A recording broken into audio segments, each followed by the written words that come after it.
again, you should. Yeah, hang on a second. Yeah, good. Thanks. All right, Coach, you can start us off. All right, I want to first say something. Our thoughts and prayers to Ron and Claire Rishlack, who tragically lost a son this week, and the service was today. And so he's had major impact on so many students and faculty at the university for a long time. So our thoughts and prayers first off this whole week and today, and continued through Ole Miss for their family. I thought that, this was a really hard week. Switching back to football, this was a really hard week of that loss. I felt really bad. Probably the worst feeling after a loss in the most amount of days since we've been here in a game. So our fans will be mad because we lost an April once. But it just was like we just handed that thing away in so many ways and just so not what we thought we were going to play like. And so our guys battled this week, and they battled through that, so they didn't let it affect in a second game. And so anytime games that, 24-point game that, we fumbled going in and missed some other wide open people, that means a lot of people are doing right. And so I'm really pleased with our players that they came back, because I've said before, you can win a one-score game, the ball, goes in or out on a kick and something. But when you come in on the road to a really hard place against a team that really was going up 2 scores to be undefeated, and gets a fluke penalty against LSU, or that's probably the 10th ranked team in the country undefeated that we just played. So really proud of our coaches, players, and how they showed up today. Questions? Lane, a couple of big momentum plays there early with the fake punt and then Robbie Ashford's fumble. I know it was really early in the game, but just how important was it for you guys to capitalize on those mistakes? I want to check one of your guys' phone. It seems like that was about 5 hours ago when that happened. It was really good, and credit to our special teams and defense. And we had a feeling they'd fake a punt today, and we had some different. We played a lot of punt safe where you saw Walter rushing and stuff like that, just to be safe in the first, part of the season. So thought they might do something like that and run inside. So really glad that our coaches did good and then the players made the plays. It was big momentum, and so I just thought it was a really clean game for the most part. Especially how he had been. We'd been the most penalized defense in America through 5 games. So it's exciting when the players respond to what we spent all week harping on, and they did a really good job right from the beginning. That's a really good defensive performance there against 2 quarterbacks that are tough sometimes, because even when you cover people, they're hard to catch. Speaking of defense, with Christy Millen being out and then Washington Terry and Perkins get 11 tackles, just what's impressed you the most about his outing?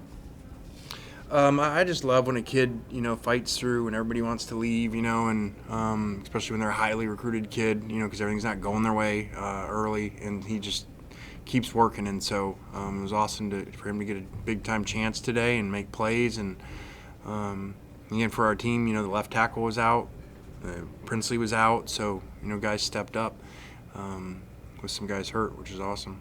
And then Trey Harris, the best receiver most productive receiver in the country, didn't come back to play for the whole second half. So really good job by guys stepping up. Lane, what makes Big E so reliable for you down by the goal? He's just so unique. He can run really well. He's got great feet for 300 pounds. And so we've done that stuff all off season, preparing for goal line short yardage situations and utilizing our team, getting outside the box. We don't have big running backs. So, we had one, now we don't, so we found one.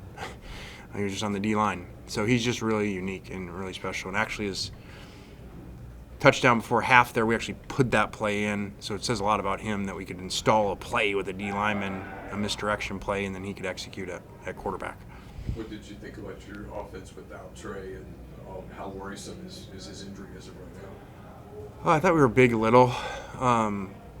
And again, Deuce obviously shouldn't switch hands, where we're talking about a different score, and we have 2 different double moves that Jackson misses that, we took advantage of what they were doing. So I thought it got a little hit and miss, got a little big little because of that. And those guys have really good players. Those are 2 really unique ends. That freshman's going to be a phenomenal player.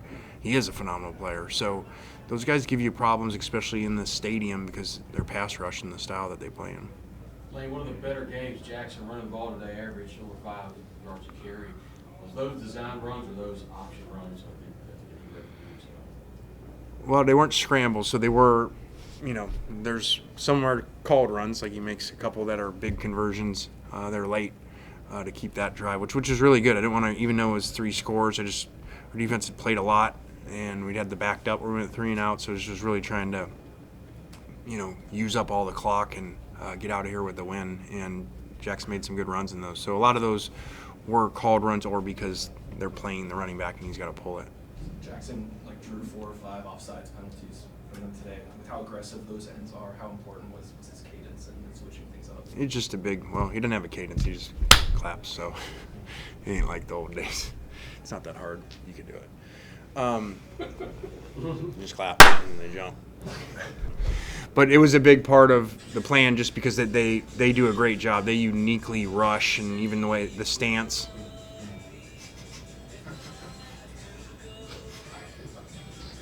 It's always an old guy. And then they can't figure out the phone either. Walter had 2 sacks today. Just what does it do for your defense when the defensive tackle is so disruptive like it was today? But finishing that, they do have a unique, and that was a big part of the plan because we couldn't even double clap sometimes because we couldn't let them get off because they're so wide and they give tackles a lot of problems. LSU left tackle's great, and he had problems at times. So that was a big part of the plan. Even when it doesn't work, it just makes them slow down their twitch. So classic.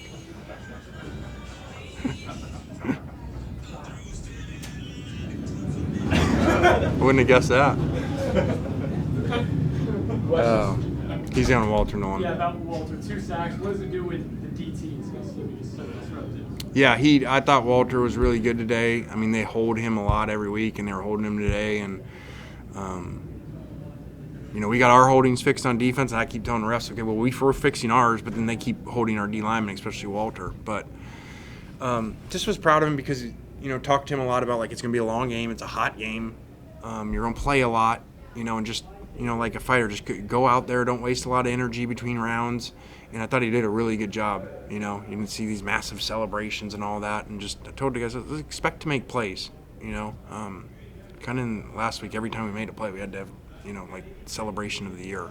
So just expect to make plays. Watch our offense. We don't celebrate first downs. You can celebrate a touchdown, but that's it. So I was proud of the way Walter played. Specifically early, it was really loud, and this was one of the first games where in-helmet communication could have been a big deal on the road. How was it today, and what did you feel? Was it a pro or a con, or what were your thoughts? Well, I thought we kind of took them out with the game going our direction. And obviously, with halftime, number of people left, so that really wasn't an issue ever in the second half. So I thought our guys did it, and I think when we make first downs, it's kind of hard for the crowd noise to be a major impact against this system. Tennessee's the same way. When you go on the road, if you can make some first downs, you play so fast that I say the crowd doesn't kind of know when to cheer. It's not the traditional okay, well, they walk to the line and then they snap the ball. So now if you don't make first downs, it becomes a problem. But I thought that our guys did a good job with it today. You guys are pretty beat up.